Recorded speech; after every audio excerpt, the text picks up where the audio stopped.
మన ఇప్పుడు నాగర్ కర్నూలు జిల్లా పెండ్లెల్లి గ్రామంలో ఉన్నాము. ఇప్పుడు చంద్రమ్మ అవ్వ మాట్లాడతావా? నీ పేరేం పేరావా? నా పేరు చంద్రమ్మ.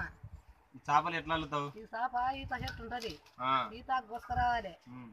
అది కిందికి ఎండేయాలి, ఆకు ఎండేసి ఆకు దించాలి, చేప అల్లాలి, మళ్ళీ అంచు కూర్చాలి, దూడ గుంజాలి, గుంజి అంటేయాలి, అంచు కట్టాలి. ఈ చేప వేసుకుంటే ఎంత మంచిగా ఉంటుందంటే, ఈ చేపకు విలువ ఎంత ఉందంటే అంత విలువ ఉంది. 100 రూపాయలు దీనికి. 8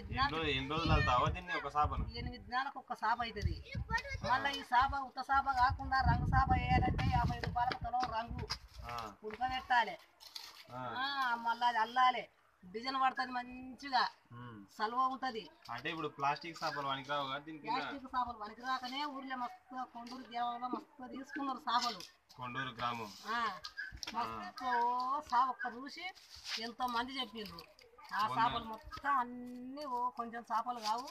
ఈ చేప ప్లాస్టిక్ చేప ఏంటికి పనికిరాదు. అది ఈ చేప 100 రూపాయలు, అది 150 రూపాయలు కలర్ చేప. మంచిగా ఉంటుంది వేసుకుంటే. ఇది ఎట్లా ఉంటుంది అంటే సలవ ఇస్తుంది. మనం చేప వేసుకొని మనం ఒక చెదర వేసుకొని చెదరిన మనం వండుకుంటే మంచిగా సలవ మంచిగా ఉంటుంది. ఇంకా ఏమన్నా ఉందా?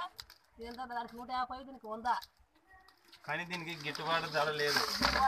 దీనికి ఏం ఊకుండా 100 రూపాయలకు ఇంత పెద్ద చేప అంటే, 100 రూపాయలు అంటే అంత పెద్ద చేప అంటే ఎంత ఇల్లు అనుకున్నావు.